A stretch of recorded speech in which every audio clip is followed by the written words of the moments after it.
All right, we want to study these portions that we've read. I'd like to spend some time looking at the Galatians passage as well. Let's just start, however, with we'll just kind of go through this quickly, the handout that I've given you. It's Parashah 17. Let me ask this question. You don't have to respond with your arm, hand up, or whatever. Have you ever felt weak in faith? We all have. At times we come into situations in our life where we're asking, why? Why is this happening? Why is this difficulty coming upon me or upon us, our family, or whatever? And we say, what's going on? When we read Genesis 20, as we did this morning, does it remind you of something we've read earlier in Genesis? Do you remember God came to Abraham, and it says he appeared to him, and he said, I'm going to make a covenant, I'm paraphrasing, with you. I'm going to bless you. I'm going to make your name great. I'm going to give you this land, etc., etc. And in you, or in your seed, all the nations of the earth will be blessed. Right? And then what happened right after that? The next chapter. I'm trying to keep us in line here as we're reading through Genesis. There was a famine in the land. Right? Well, first there was a war, and they took Lot away, and then Abraham went down with his men and retrieved Lot and brought him back. But then there was a famine in the land, and where did Abraham go? And what happened when he went to Egypt? He acted like a coward. What did he do? He told his beautiful wife, tell them you're my sister. Which she did. And of course, the king of Egypt took her, right? But when things went bad for him as a result of that, and so forth and so on, he gave Abraham all kinds of things, and Abraham came back, and there wasn't room in the land for both he and Lot with all of their cattle and everything, right? Don't you think he would have learned a lesson?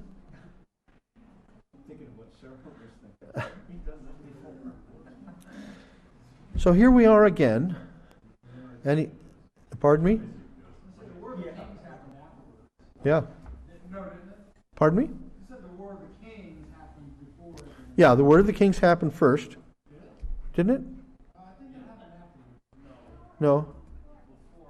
Yeah. He went with 318 men and went and got picked up right in 13, right? Well, we can look at the chronology. But the chronology is definitely this. This is a repeat in our chapter of what he did before. Now, I want to just note one verse, that because we're looking at the way Paul is reading this, right? And when we read chapter 4 of Romans, read what it says here. I'll read it to you. He's talking about Abraham. And it says, he's talking about that salvation is by faith. He says, as it is written, a father of many nations I have made you, in the sight of him who he believed, even God, who gives life to the dead and calls into being that which does not exist. And he's talking about Abraham. In hope against hope, he believed, in order that he might become a father of many nations, according to that which had been spoken, so shall your descendants be, like the stars of the heavens, right?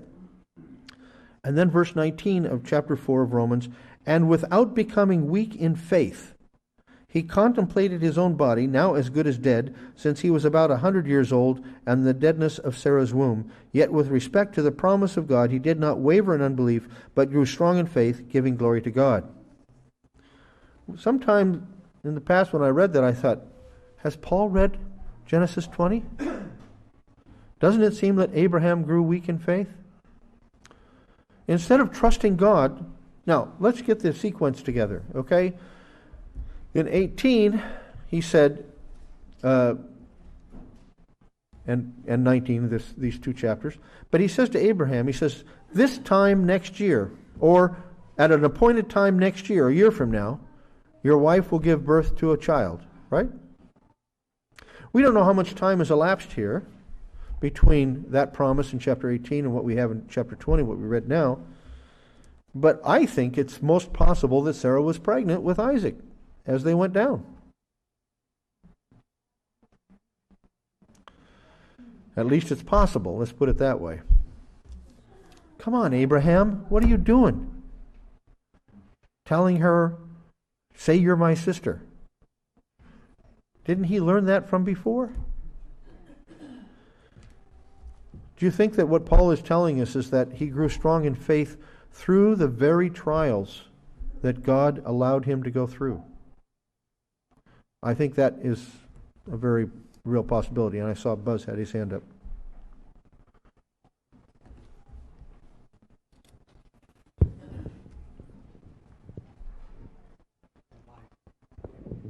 I kind of look at it that, well, it worked one time, maybe it'll work again. Yeah. And I only say that because the same thing happened in the first incident. Yeah, it happens in the second incident. He comes back with all kinds of wealth, yeah. Well, Pharaoh, there was a plague on Pharaoh in all of them. And in this chapter, what happens?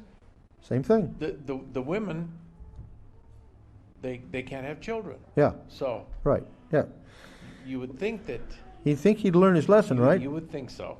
Well, I think there's a good reason why this is put this way, but I'll give that to you in a moment. Go ahead, Jake. Not tit for tat or to try to distract. The War of the Kings happened after Egypt. Okay, all right. So Egypt was 13, and then the War of the Kings was 14. 14, you're right. Okay, very good, thank you. We like to be accurate. So, it seems that he put at risk his wife, the one who was promised to be the bearer of the promised child, Isaac, right?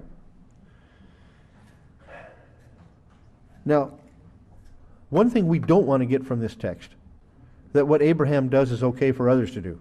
Yeah. Okay? No. In fact, why do you think God planned it out this way? I think I have a good reason.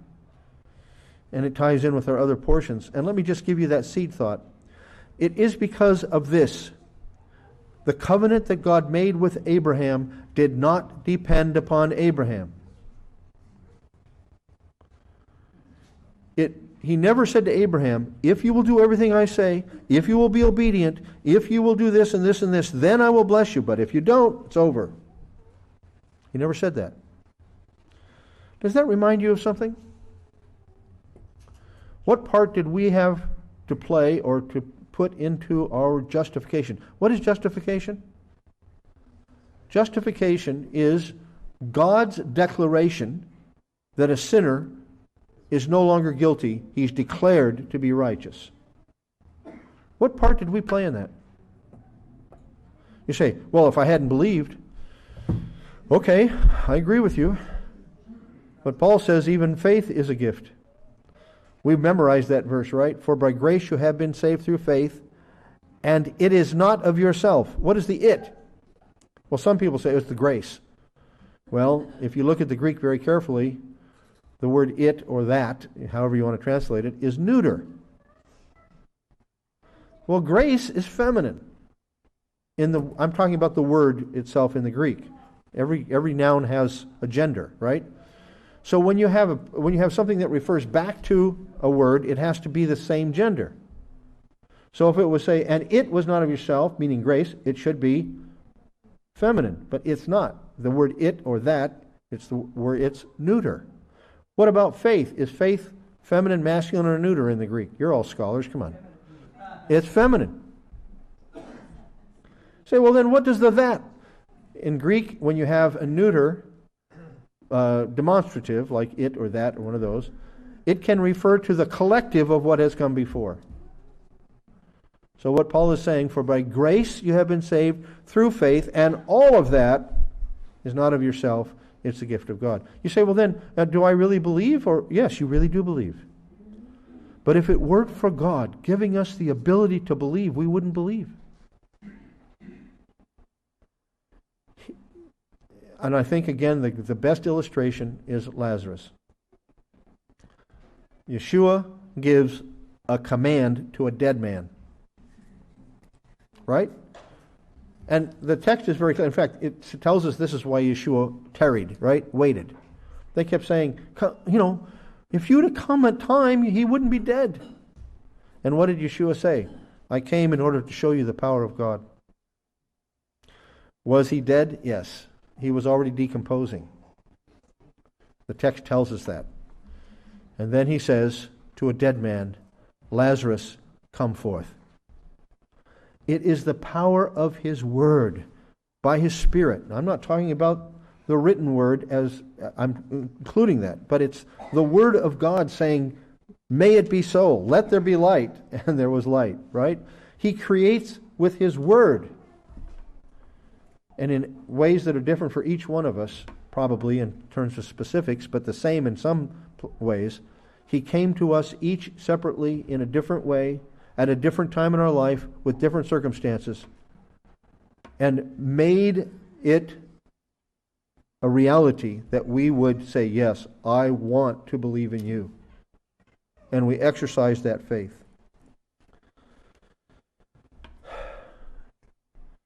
That's what the Abrahamic covenant is.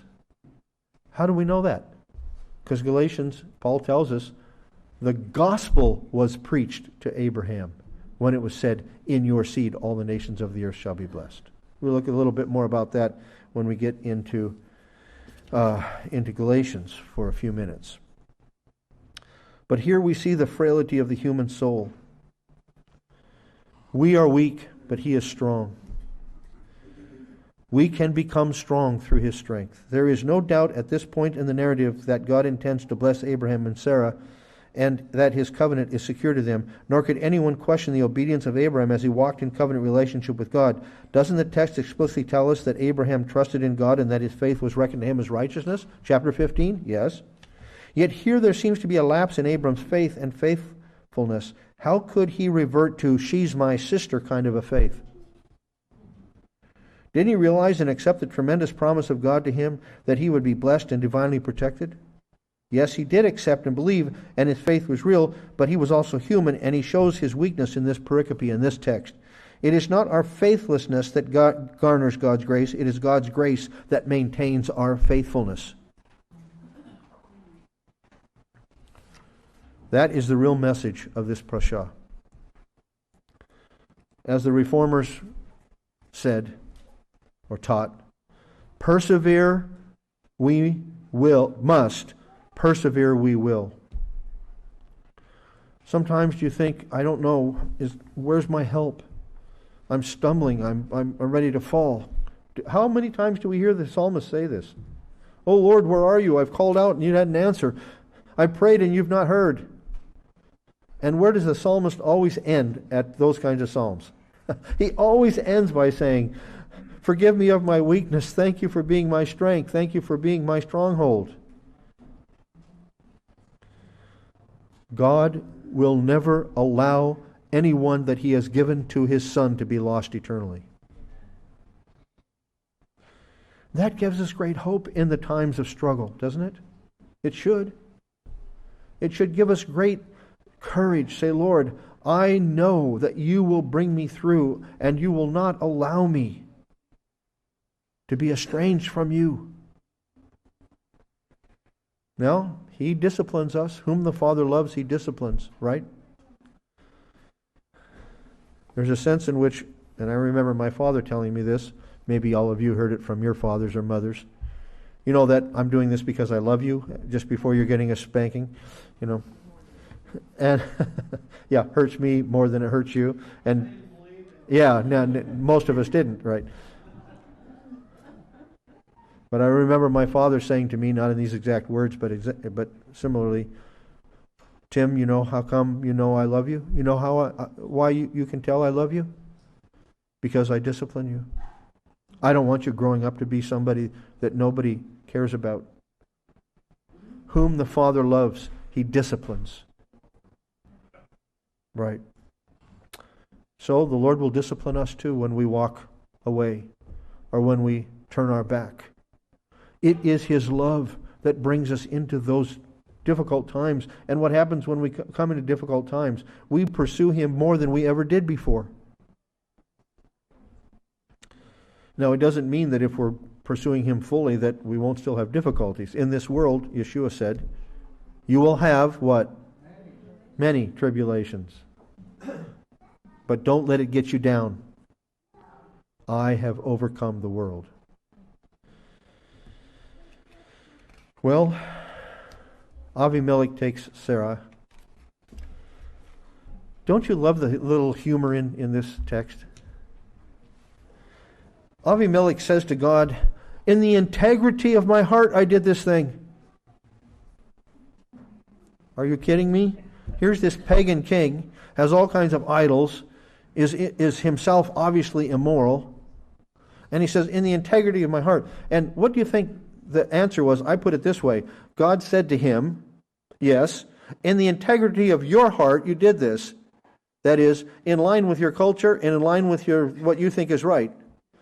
But I also kept you from sinning against me. It was interesting when I was reading the Hebrew scroll up front, and it says Zadik. Integrity, I think, is the word Zadik is used. It means righteousness. In the righteousness of my heart. So this is, I won't spend time on this because we won't get finished. But this is a huge burden, and burden is the right word. Angst, if you know the German word angst. It's like, our culture in America is declining. And the government, some parts of the government are saying, we've made new rules of what is right and wrong. What used to be absolutely wrong is now right. And encouraged. And if you say it's wrong, you could get in trouble. They call it hate speech or something like that. What our text reminds us of is this. God has a standard that doesn't change. Even leaders, all of us, we can have this sliding scale, as it were, of what is right and what is wrong, what is pleasing to God and what is not. But His scale doesn't change. And how do you get a hold of His scale? You read it in the Scriptures. The Scriptures never grow old. They are timeless. And they reveal to us exactly what God intends. And the more we know, the more we can walk in His ways as we lean upon Him. So, how does God come to Avimelech? In a dream. So, God can come all different ways to people. I'm on page 3 in the middle. The dream alarms Avimelech. At first, by the way, what does Avimelech mean? My father is king. Right. My father is king. It probably is not the same Avimelech that we meet chapters down the road here. It could be probably descendant. It probably was Avimelech ben, or whatever it would be in Canaanite. Probably Bean. At any rate. So we have Avimelech a number of times. It may not be the same person, obviously. Yeah, it could be a title, but it's from my research, I can't find any scholars that have come up with that title actually found outside of the Scriptures. Yeah, I could be wrong on that. I may not be exhaustive. So God's response to Avimelech at the bottom of page 3 Avimelech's claim of innocence is a bit tongue-in-cheek. Yes, I know that you acted in the integrity of your heart, and that is why I kept you from sinning against me. Note that carefully, sinning against me. If Avimelech had violated Sara, he would have, in light of many ancient Near Eastern law codes, sinned against Abraham, since Sara would have been considered the rightful property. Sorry, ladies, but this was the way it was in the ancient Near East, not across the board, but in many of the cultures, women were considered property. Yeah, that is unfortunate because God never created a woman to be property. Yeah, that's true. In this regard, and it still is in what I would call some pagan cultures that are here in our country. Because in certain religions, you can beat up your wife and they can't do anything about it. You have the right to do that. Not so in God's book. The covenant of marriage is based upon divinely given sanctions. Marriage is not a natural part of creation. Have you considered that?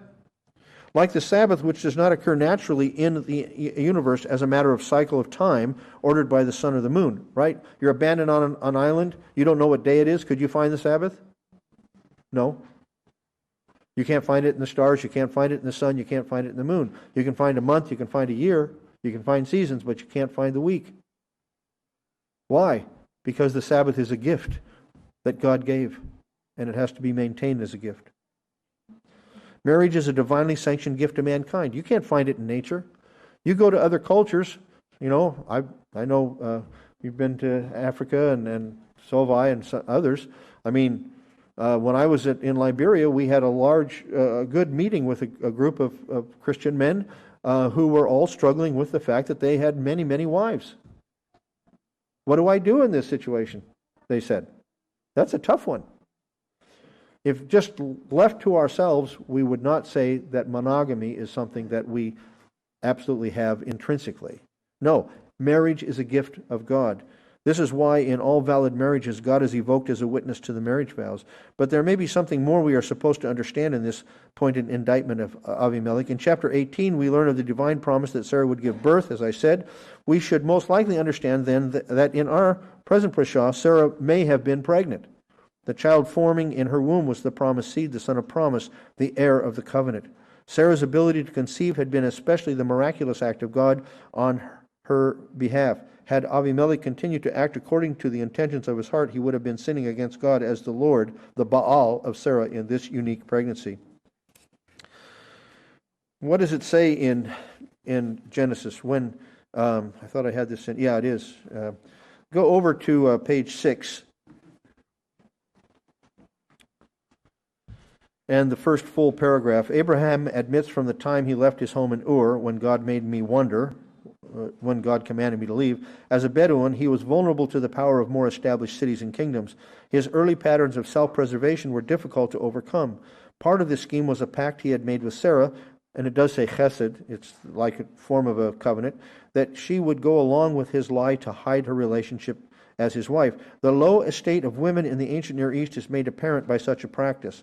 For while this ancient world considered a wife as property of the husband, God had not revealed the sacred bond of marriage in these terms. The wife as a helper, Ezer, was the equal of the husband, supplying to him what he lacked. It is not good for man to be alone. Guys, you know what? You know what that phrase says? We can't do it on our own. We're missing something big time. She was created as an Ezer Kenegdo, a helper as his equal. Someone who corresponded to him as his companion. You know that God is referred to in the Hebrew Scriptures as our Ezer, as our helper? It's not a put-down word. It doesn't mean a servant. It means someone that is at the same level. When Adam saw Chava, what did he say? This is bone of my bone and flesh of my flesh. Yeah, like a yoke. Okay. It's big time. Yeah. So the point simply is this, is that God intended to reveal himself in marriage. You understand what I'm saying? He said, let us make man in our image. Is there more than one God? No. And as we're studying in the afternoon session, does God reveal himself as a plurality? Yes. Is he Father? Is he Son? Is he Spirit? Yes. Is he absolutely one without any divisions? Yes. And that corresponds to Genesis 2:24. A man shall leave his father and his mother and be joined unto his wife, and they, plural, shall be one. God reveals himself in marriage. Husbands, love your wife, even as the Messiah loves his Kehillah, his congregation, and gives himself up for her. So here we have Abraham learning a very good but hard lesson. He can't fool with God's way of marriage and be blessed. You say, but he is blessed. Well, yes and no. He was blessed because he recognized what he had done wrong. He was blessed because God preserved him. He was blessed with earthly goods. but he had to make a change. And if he didn't make a change, it would have been big trouble. Go ahead. I really appreciate this topic. Being at the school where I'm at for this month, the identity of women and the importance of marriage is worse than any time in recent history. Absolutely. And it's not just coming in small portions. A tsunami is on its way. Yes. And I'm right at the center of that tsunami in this part of the world. And I would just encourage us all that if marriage is something that we're seeing in the text that is so important and something that God gave, that is not something natural, those who don't understand our God are turning even the natural into total deprivation. Yes. And we need to realize that just like Abraham had to get it and stand up and do something about it, we need to get it and do something about it. It's not based on where we are in history. The place of women and marriage is definitely in one of its worst, actually not one, in the worst state it's been in any of our lives at this time. I agree. And it's also important for us, we continue to talk about the need for generational aspects here at Beit Hallel. It's very important for us that in our marriages we can show and teach the next generation what makes a good marriage and how serving one another is the key to truly loving each other and appreciating each other. And so it's straight out of the Scriptures. I mean, some of you will probably look at me and say, "Yeah, we know you're that generation. You're the old guys." I can honestly say that there's nothing more wonderful in terms of an overall perspective of life and enjoyment of life than to be in a marriage that honors God. It is the reality of things.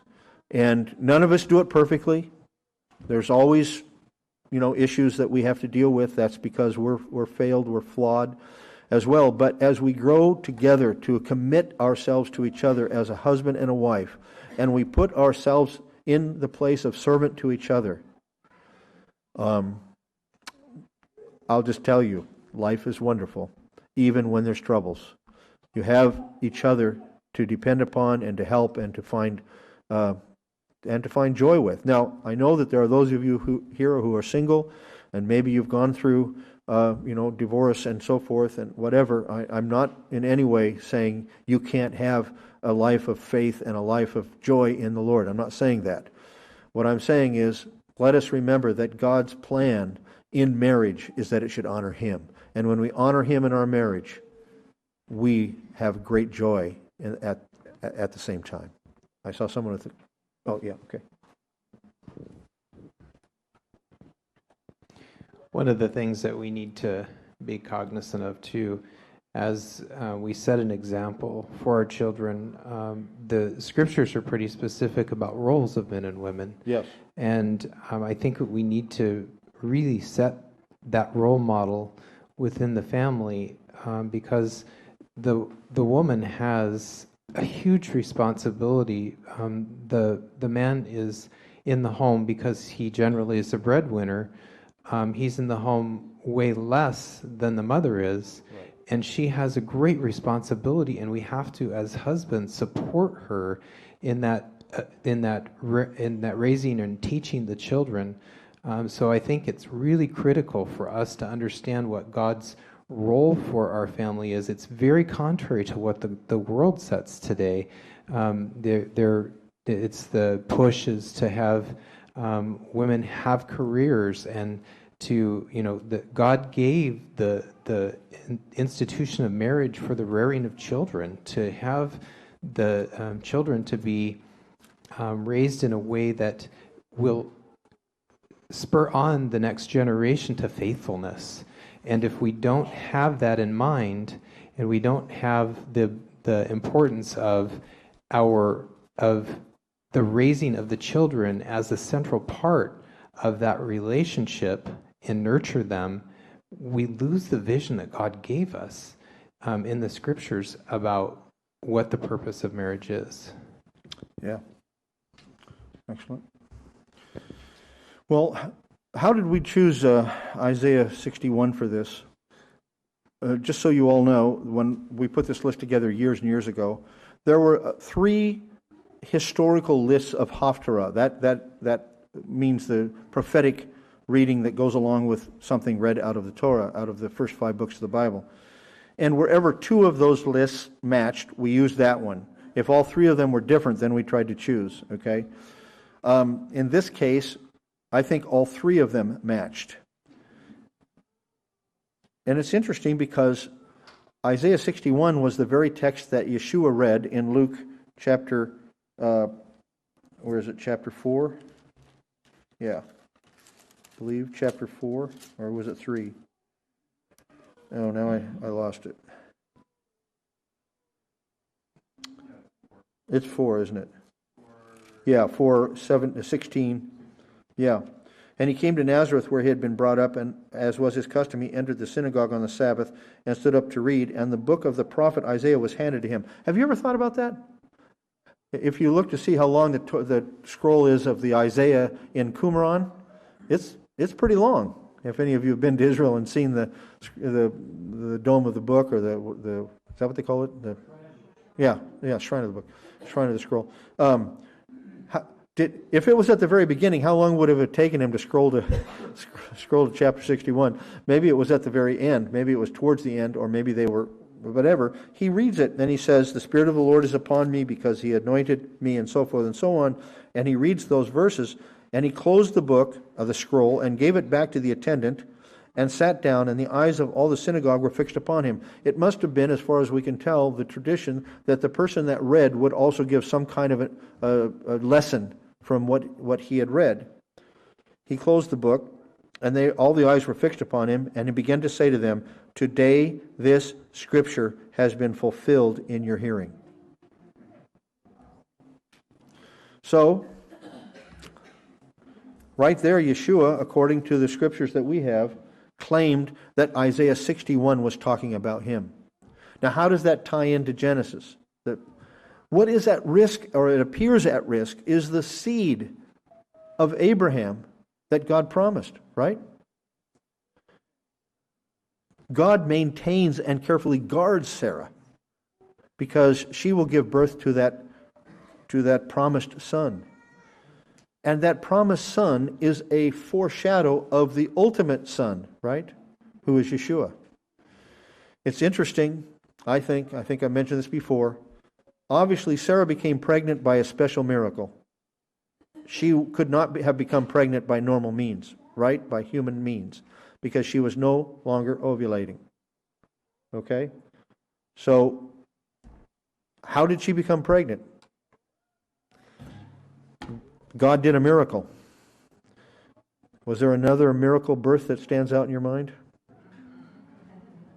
So you can see how the two are kind of, Isaac is that miracle child, Yeshua, born, conceived of a virgin, not by normal means of procreation. Okay, I saw another hand. Go ahead. When I was in Orthodox Synagogue, I assisted the gentleman, I don't remember his exact title, he was in charge of basically confirming that all the scrolls were in the right places for the next Shabbat's readings. Right. And we usually did that right after Havdalah took place. We rolled them ahead. We found the Haftarah portions that were going to be potentially read. Right. And so that way it wouldn't be a struggle. It would be just brought out, opened up, and there it was. Right. And sometimes it was a long roll, just like you said. Right. So it was, but we usually did it, right after Havdalah. Yeah. Well, in the Luke passage, it says that Yeshua was handed and the book of the prophet Isaiah was handed to him, Yeshua, and he opened the book and found the place. Now, maybe it was right there, but yeah.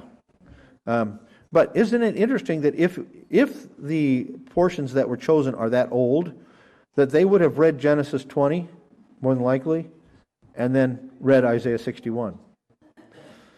Okay, so I mean, it kind of is an interesting take on it. Go ahead. Well, when you were mentioning about Sarah becoming pregnant, am I not on? Put it up there. People can't hear you. You got to talk to them, not me. What? Okay. Then I'll hear too. Then I'll hear too. I seem to be having mic fouls this morning. When you were talking about Sarah becoming pregnant, I thought it was interesting that usually, if there's relations between a husband and wife, it says, Adam knew Chava. It doesn't say that in our text. It says God visited her at the appointed time. Right. So, was it? I was always under the mindset he just made her, he healed her infertility, so to speak, and then they had relations. But the text doesn't say that. The text doesn't say that. So I had to rethink that. It sounds like to me God intervened just like He did with Mary. And this is my take on it. I'm not going to pound the pulpit on it, but I personally think that circumcision, which was given to Abraham in chapter 17, right, is a very strange thing. Yeah. Okay. It's the cutting away of the flesh of the male, but particularly cutting away of the flesh of the organ of procreation. In other words, the promised son is not going to come by your power, by your flesh, Abraham. It's going to come in an entirely different way, by miraculous event by God Himself. And every time there was why is it therefore a sign of the covenant? The circumcision, He says, I will give you a sign of the covenant. What is the sign of the Abrahamic covenant? Is circumcision. Right? Yes. What is the ultimate promise of the Abrahamic covenant? Yeshua. In your seed, and this is what we're going to just look at quickly in Galatians. In your seed, all the nations of the earth shall be blessed.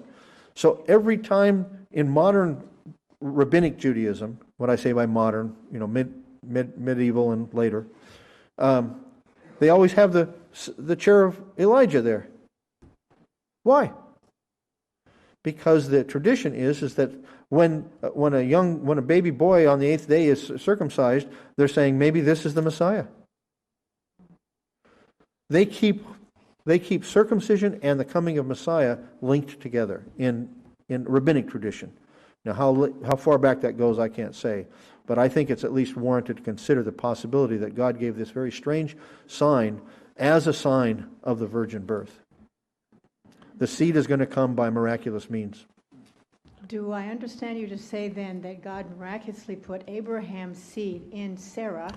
No, I don't. Because it says out of Abraham's seed. I know, it is. But that's because in the ancient world, family lines are by the father.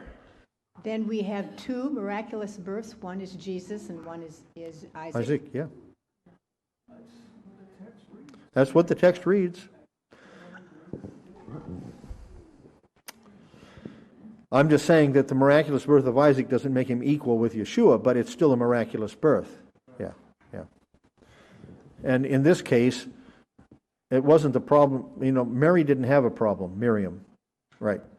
Because she said, how could I be pregnant since I've never known a man? In other words, if I'd have known a man, it would be right that I could be pregnant. But that wasn't the way with Sarah. Sarah was unable to become pregnant because of her own age and so forth. But Abraham later had. Yes. Obviously, he was able to. Not with Sarah, but with. Right. Yeah. Right. Question: you go back to when she was told about this time next year at the appointed time, and you jump forward to Leviticus 23, Modim. Yeah. Are those words connected? Are there same words used, or just the idea? Well, the rabbis say that's why he was born at Passover. Right. Yeah. But modeh can just simply mean an appointed time. In other words, at a time when I have decided. And I would take it to be that case. Is that the Hebrew word? Yeah, it's the same word. Yeah, it's the same word. Yeah. Moed. Yeah, the moed. Yeah. Moedim. Yeshua was the chosen one. He was the promised seed. Right. But I don't know why we can't see him causing Sarah to have a child. He brought Lazarus back from the dead. He brought many people back Sure. from the dead. Oh, no, so why couldn't God can make anyone pregnant? Well, yeah, we're not saying he didn't. We're just saying. I'm just saying that in case somebody was thinking that was because God or had another person have a in Sarah's case, where she said. How was it? A miraculous birth. Yeah, right. It wasn't the chosen one, though. Yeah, right. Well, it was the chosen one in the sense that it was Isaac who was chosen to carry. He was to carry on. Yes. Sheila's over here just saying, "Wow, isn't that amazing? How it's all a foreshadow of Messiah." And you see the whole life of Yitzchak, right? And he is taken up to Mount Moriah. Bound and. It's his life, right? Yeah, we're getting ahead of ourselves here, but I know. But that's okay. That's all right. That's okay. Who carries the wood? Yes, who carries Isaac the wood? carries the wood up the mountain. Who carried the wood up the slope of Calvary? Yeshua. There's a lot of tie-ins. Now some would say, well, you're really squeezing the text there. Okay, well, fine, but we see these pictures, and when we see it all together, we begin to say this was something God had planned from the beginning.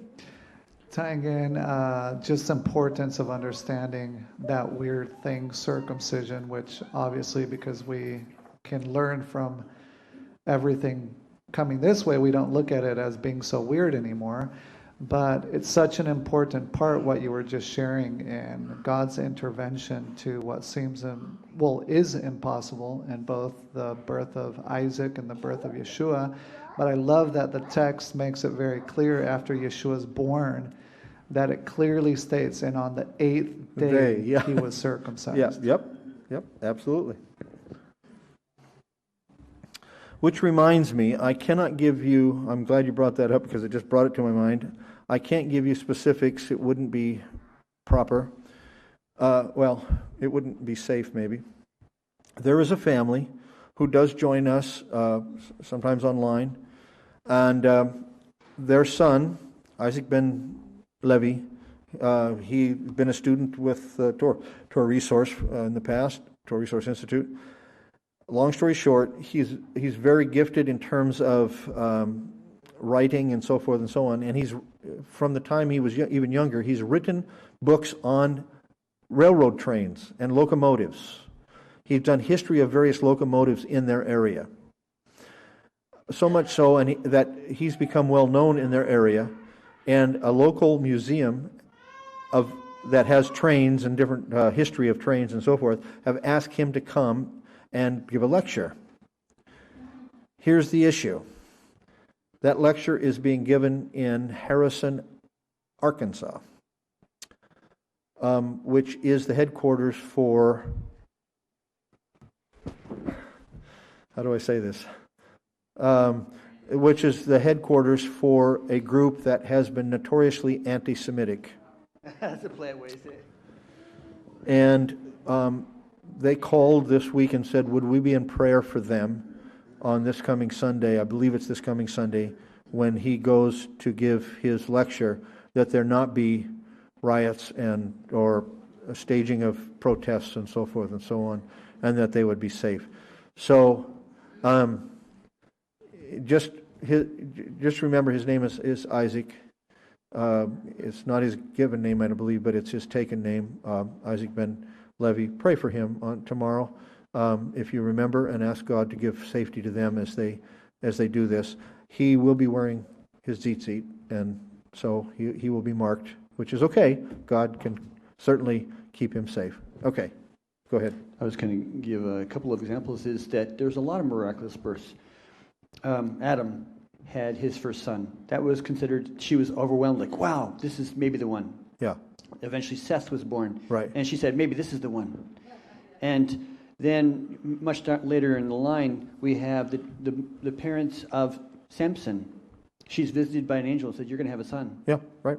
And then we see later again, we see another picture of the mother of Samuel, the prophet. She was barren for many years, and it was really difficult for her. Well, in a way, you're absolutely right, Kit, that all births are miraculous. What we're talking about is a woman who becomes pregnant without having any... I'm not saying, yeah, actually, I agree that all births are an intervention of God. But I say there are ones that are highlighted in the scriptures specifically where God has intervened and there is a malachim or an intervention person that has announced, this one is special, this one is unique. Yeah, right. Pay attention here. Good point. All right, let's look. Elizabeth, yes, of course, same. He is the God of fertility. He's the true God of fertility. He's the true God of children. He's the one who gives children, just like we had in our psalm today, right? That He's the one that forms, He's the one that nurtures, and He's the one that brings to life. So, yeah. All right, let's look quickly at our passage in Galatians 3 and how this ties in. Obviously, it ties in with Abraham. But if there's one passage in Galatians particularly, but even one passage in the whole of the Apostolic Scriptures or so-called New Testament that is often brought up telling us individually or collectively that what we're doing is wrong, it's this passage. Okay, so let me get it up here so I can. Galatians 3:15, brethren, I speak in terms of human relations, even though it is only a man's covenant. So he uses the word covenant. What is a covenant? It's a binding agreement between two or more parties. Okay? There are different kinds of covenants, but we'll see that. Yet, when it was ratified, no one sets it aside or adds conditions to it. Now why doesn't it say, and now the covenant was given or spoken to Abraham? He changes it to promises.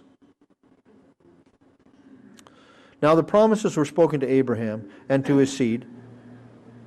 It does not say, and to seeds, plural, as referring to many, but rather to one, and to your seed, that is the Messiah. Now the interesting thing is, anyone who knows Hebrew knows, if you've studied the Tanakh, the word seed, or sometimes it's translated as descendant or descendants, in Hebrew is the word zerah. Sorry, I can't do Hebrew with this program. It doesn't work right. And it is always, Hebrew letters, and it is always a singular noun in the Tanakh, except for 1 Samuel 8:15, where it is plural. And that's just talking about seeds that you harvest.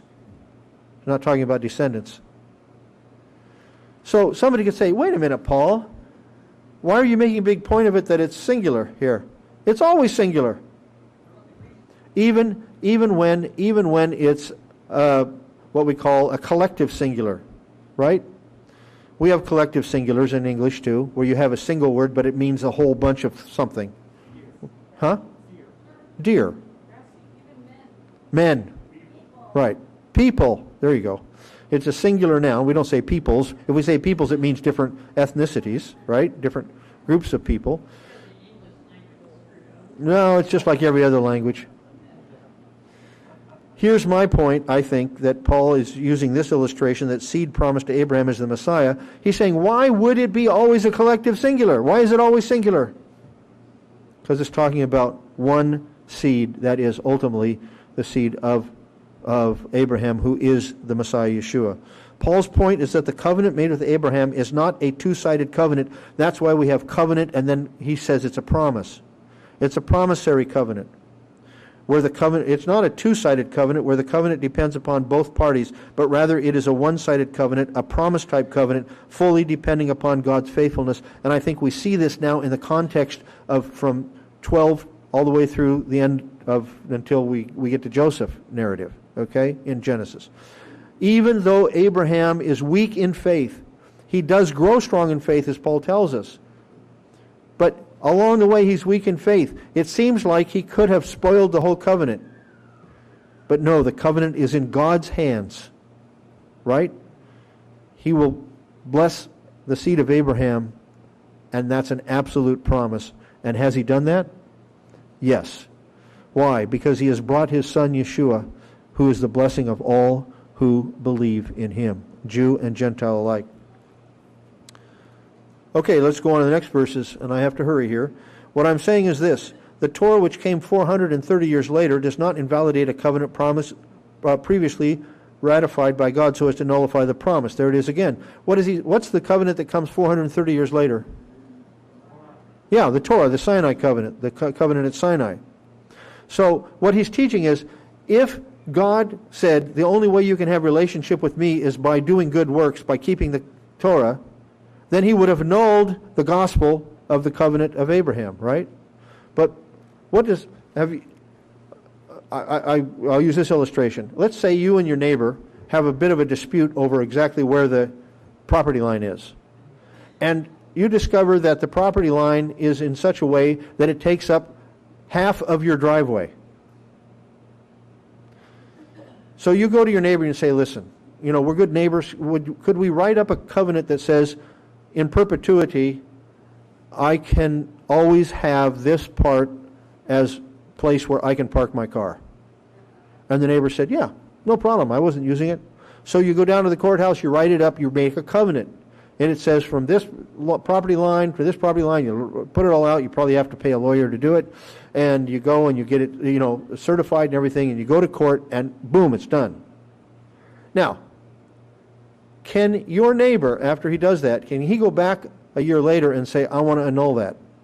No. Why? Because you and he made a covenant. You would both have to agree. So, this is Paul's point. God made a covenant with Abraham. The covenant he made with Abraham is one-sided. He would not have given the Torah 430 years later to annul what he had done with Abraham. His whole point is that it's by faith, not by works. For if the inheritance is based on keeping the Torah, it is no longer based on a promise, but God has granted it to Abraham by means of a promise. So you see promise, granted promise. That tells you what kind of covenant it is, yes. I've got a question about verse 17. Okay. Yeah, no, you want to talk about the 430 years later? No. Oh, okay. I was wondering if that can be, what he's saying there can be applied to all the covenants. That a later covenant does not invalidate a covenant previously ratified by God. In other words, is that an argument against dispensationalism? Yes, absolutely. But you have to remember there's different kinds of covenants. In the ancient Near East, there were primarily two kinds of covenants. There was a covenant of grant and a covenant, a suzerain vassal covenant. Okay, the covenant of grant was where a great king granted a piece of land to one of his vassals, and basically it's because his vassal was doing such wonderful work or whatever, and he was just blessing him. From this time, forevermore, you can have this piece of land. If you rebel against me, I'll cut your head off, but this piece of land will never be taken away from your family. It will always be yours. Nope. They would write it up forever. Now, the next king might annul it, and there's nothing you could do about it, but as far as that king was concerned, it was forever. The suzerain vassal is, I'm suzerain, I'm going to put you in charge of this region. You're going to put my picture into City Hall, you're going to say great things about me, you're going to pay taxes, you're going to, if a fugitive runs from my area into yours, you're going to make sure you get him and give him back to me so that I can prosecute him, etc., etc. And if you have enemies that come on you, I will bring my armies and help you. If you obey. If you disobey, here are the list of curses that are going to come upon you. Yeah, including may the eyeshadow on your wife run down her face. That's a paraphrase, but similar. Yeah, now you're getting serious. So, can you see how the God revealed His covenants to Israel in this same way? The Abrahamic covenant is a land grant, right? You get it from this place to this place to this place, and it's throughout all of your generations. Now, if you're unfaithful, you'll be disciplined, but it will never be retracted from you. What about the Sinai covenant, covenant of Torah? It's a suzerain vassal.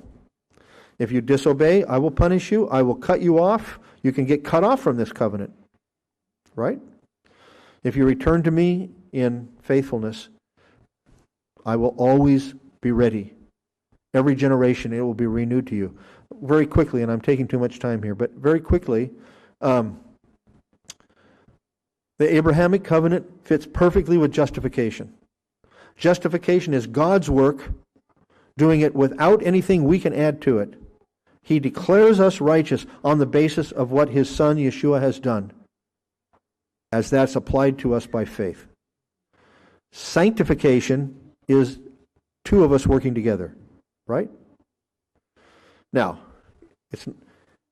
the difference is that He's the vassal, He's the suzerain, He's the great king, and we're the vassal, and He has the ability to make us something that we're not. So when we become unfaithful, He remains faithful because He cannot deny Himself, right? And He has given His Spirit to us to make us like Him. But it still is our responsibility to make the right choices. We have been brought to life. We have a new heart. We have the ability now to know Him, and we are to follow after righteousness and forsake unrighteousness. We're to say no to sin and yes to Him. And it's that cooperation that brings about this blessing of God upon us. Right? Not only by God, but by your fellow men. How do we know that someone is truly born from above? By what they do.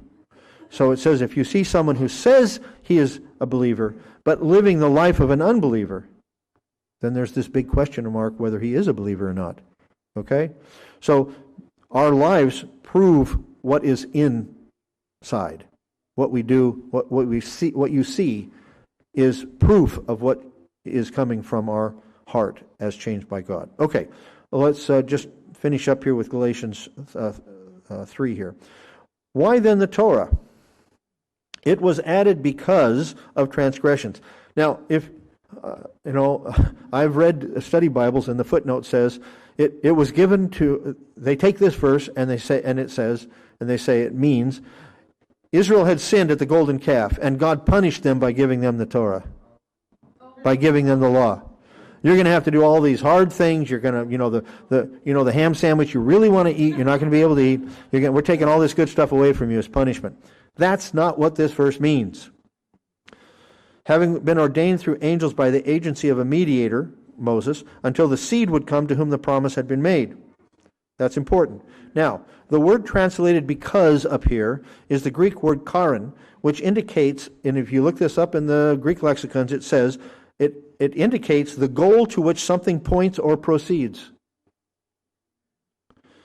So I think a better translation of this verse would be, it was added for the sake of transgressions, that is, to reveal God's method of redemption for those He would save, not as a punishment for transgressions, but as the method by which God would bring salvation. How is that found in the Torah? The method was through a substitutionary sacrifice acceptable before Him as payment for sin. Sacrifice, as given to in the Torah, read Leviticus and all the sacrifices, what were they supposed to teach?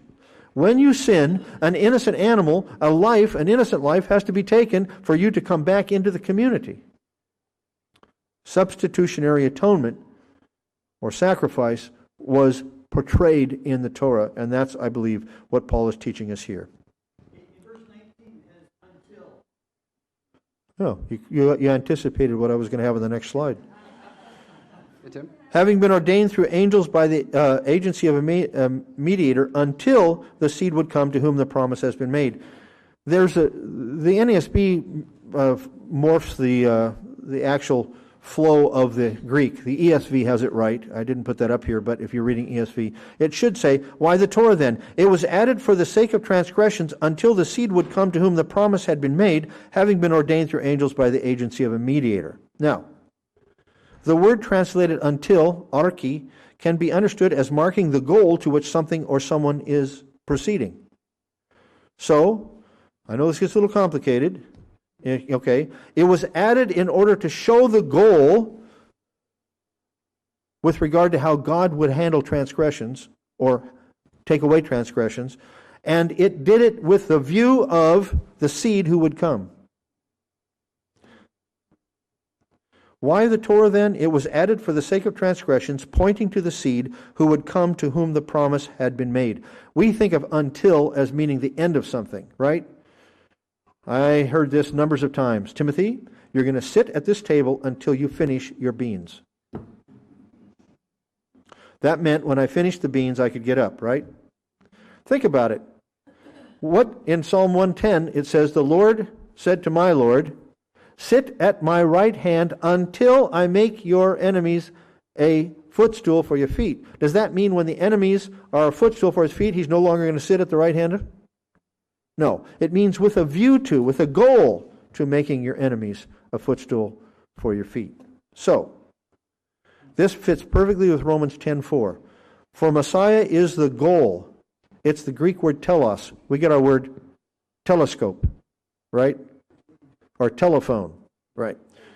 It means taking something to the very end. In the telescope, you see the very end of the space that you're able to see. In the telephone, you get to talk to somebody at the other end of the line. For Messiah is the goal of the Torah for righteousness to everyone who believes. The Torah points us to Him. That's what it means. Not when He comes, He does away with the Torah. Now, a mediator is not for one party only, whereas God is only one. What does that tell you? It's a one-sided covenant. The Abrahamic covenant was not mediated between God and Abraham, right? What happened to Abraham when God made the covenant with him? He put him to sleep. Is the Torah then contrary to the promises of God? In other words, is the Torah contrary to the Abrahamic covenant?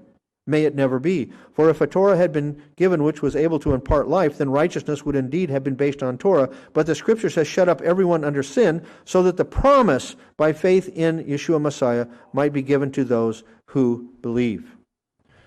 All right, so maybe those few thoughts can help you if people come to you and say, look, Galatians 3 tells you that the Torah was given because as a punishment for transgressions, and as soon as Yeshua came, the Torah was done away with. No. The Torah was given to point us to Yeshua. He is the goal of the Torah. I think almost all of your English Bibles, well, I don't know, I haven't checked them all. Many of them would say of that Romans 10:4, for Messiah is the end of the Torah for all those who believe unto righteousness. That's the way many of the translations read. But telos doesn't mean end as cutting off. It means reaching to a goal. Questions, comments? Does that help at all? Okay. But before faith came, we were kept in custody under the Torah, being shut up to faith which was later to be revealed. He's talking about before we came to believe, we, as Jewish people, had the Torah that kept what? Pushing us towards whom? Yeshua. The Torah kept telling us, you're sinning, you're sinning, you're sinning. But it's looking forward to one who would come and give us the remedy for this. Being shut up by faith which was later to be revealed. Therefore, the Torah has become our tutor. Now last thing I want to say here, to lead us to Messiah so that we may be justified by faith. But now that faith has come, we're no longer under a tutor. This is another passage right in our text that says, see, the Torah is the tutor. When we have faith, we no longer need it. Have you heard that? Oh, yeah. Well, guess, what is a tutor?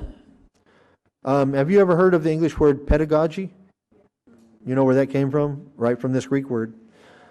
Pedagogos is what the Greek has, which means a boy leader. Pedo means someone who's small or a child, and a agogos is one who leads.